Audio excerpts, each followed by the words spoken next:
शाक्य प्रत्याशी पर दांव लगाना ही बीजेपी को पड़ा सबसे भारी। मैनपुरी के शाक्यों ने बाहर के शाक्य को नकार दिया। केशव प्रसाद मौर्य लेकर आए थे रघुराज को, अब केशव की क्लास दिल्ली दरबार में लगेगी। अखिलेश ने पूर्व मंत्री को अहम जिम्मेदारी देकर बदल दिया था पासा, बीजेपी समझ ही नहीं पाई। लोधी वोट ने भी बीजेपी से किया किनारा, 2024 के लिए नए जोश में दौड़ेगी साइकिल। मैनपुरी में बीजेपी की हार के बाद बीजेपी में कईयों पर एक्शन की तलवार लटक रही है, खासकर उन नेताओं पर जिनके कंधे पर बीजेपी को जितवाने का जिम्मा था और जो भर भर के जीत के दावे कर रहे थे। ऐसे में खुद केशव प्रसाद मौर्य पर भी एक्शन होने के पूरे संकेत मिल रहे हैं। बताएंगे हार के बाद आफ्टर शॉक में किस किस की कुर्सी जाती है, लेकिन पहले बात करते हैं कि बीजेपी को आखिर जनता ने नकार क्यों दिया। दरअसल मैनपुरी में बीजेपी पर खतौली में जो उसने दांव चला वही भारी पड़ गया। खतौली में गठबंधन उम्मीदवार मदन भैया को बाहरी के नाम से बीजेपी कोस रही थी और जनता के बीच प्रचार कर रही थी। खुद मैनपुरी में बाहर उम्मीदवार पर बीजेपी ने ऐसे में दांव लगाया। बीजेपी का यही दांव यहां की जनता ने नकार दिया और अब नतीजा सबके सामने है।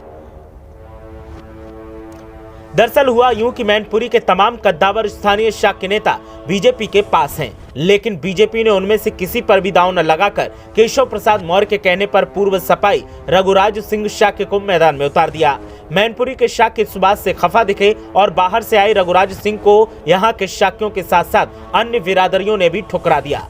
पिछले चुनाव में जब मैनपुरी के प्रेम सिंह शाक्य को उम्मीदवार बनाया गया था तो उन्होंने कड़ी टक्कर दी थी और लोगों को उम्मीद थी कि फिर से प्रेम सिंह शाक्य को मैदान में बीजेपी की तरफ से उतारा जा सकता है।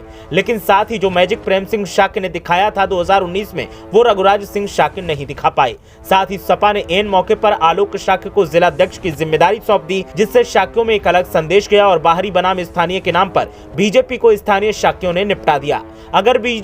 अगर बीजेपी प्रेम सिंह शाक्य को फिर से मैदान में उतारती तो फिर बीजेपी का वोट प्रतिशत भी मजबूत दिखता, लेकिन बीजेपी ने उम्मीदवार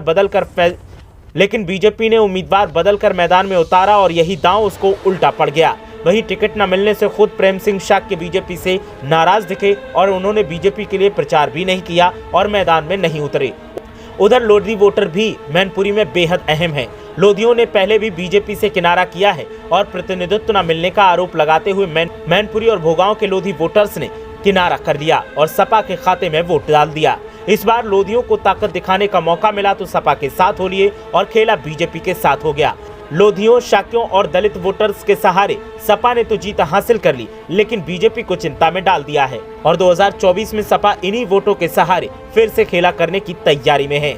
सबसे बड़ा असर सहानुभूति का भी दिखा। मुलायम सिंह को नजदीकी से जानने वालों ने जाति छोड़कर नेताजी की बहू को वोट दिया। यही वो तमाम कारण रहे जिसकी वजह से बीजेपी की हार हुई और सपा को बम्पर जीत मिली। अब केशव प्रसाद मौर्य पर एक्शन की तलवार लटक रही है और खुद केशव प्रसाद मौर्य अपने ट्वीट्स को डिलीट करने में लगे हैं ताकि पार्टी आला कमान पुराने ट्वीट्स के दावों के सहारे उन्हें कहीं घेर न ले और वो पुराने ट्वीट्स विरोधियों के लिए हथियार न बन जाएं। सुबह से कई ऐसे ट्वीट्स देखे गए जो केशव प्रसाद मौर्य ने पहले किए और बाद में फिर उन्हें डिलीट कर दिया। देखना यह है कि केशव प्रसाद मौर्य पर बीजेपी आला कमान क्या एक्शन लेता है और केशव प्रसाद मौर्य अपनी सफाई में क्या दावा करते हैं। ब्यूरो रिपोर्ट, मीडिया हलचल।